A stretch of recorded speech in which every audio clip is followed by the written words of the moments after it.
Dans cette vidéo, j'aimerais vous expliquer pourquoi autant de personnes dans le monde du travail n'arrivent toujours pas à parler anglais. Comme exemple, j'aimerais parler des sports de combat et comment on se prépare pour le combat en question. En général, on ne va pas se préparer à tous nos mouvements en même temps. On va travailler par séquence. Un jour, on va travailler la clé de bras, un autre jour, on va travailler le coup de genou, un autre jour, on va travailler le uppercut droit. À chaque fois, il va y avoir un geste, un mouvement précis qu'on va devoir travailler.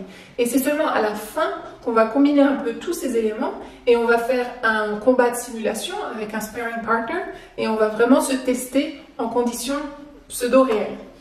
En anglais, c'est la même chose. Je vois constamment les gens qui essaient de travailler sur tout. La conjugaison, le vocabulaire, la grammaire, essayer d'écouter des vidéos, des films, des séries, etc. Ça va dans tous les sens. Or, ce qu'il faut faire, il faut avoir une approche très précise. Et c'est ça que j'aimerais partager avec vous. 3 étapes concrètes pour pouvoir améliorer votre méthode pour apprendre l'anglais au travail.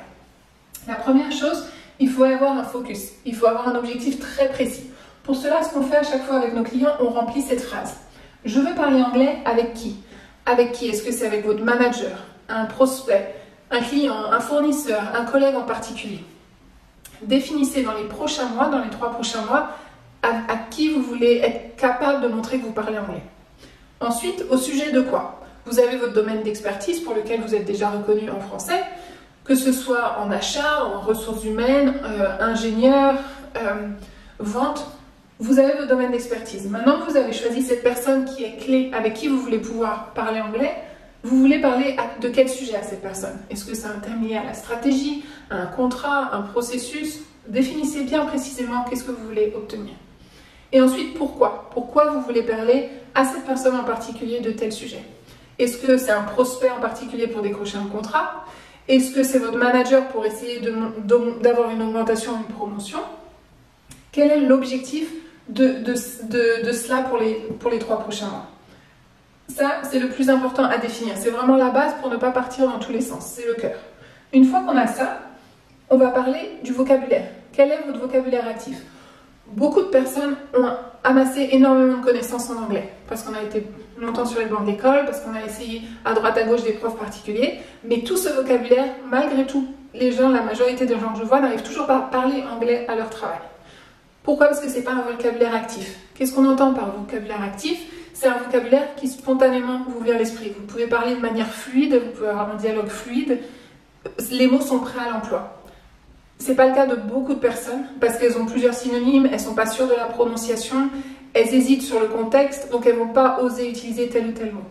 Donc une fois qu'on a l'objectif, on va se concentrer sur restreindre le champ de vocabulaire et n'utiliser que celui qui est nécessaire pour atteindre cet objectif, de manière à être extrêmement réactif et avoir une conversation fluide avec cette personne. Le 3e point, c'est la relation à l'autre. On sous-estime très souvent ce point en anglais parce qu'on se concentre sur l'aspect intellectuel de l'anglais, mais la relation est extrêmement importante. Vous le savez, en entreprise, il faut être compétent déjà dans son domaine, bien sûr, mais il faut également être capable de créer les relations avec les autres, de créer cette confiance.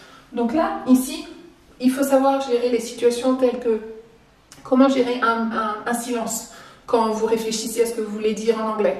Comment gérer une situation où la personne vous a dit 3 fois la même chose et vous n'avez toujours pas compris. Comment gérer une situation, le fait que la personne ait une autre culture, vient d'un autre pays, et donc peut-être que les commentaires ou les idées qu'elle a ne correspondent pas à ce que vous estimez devoir être.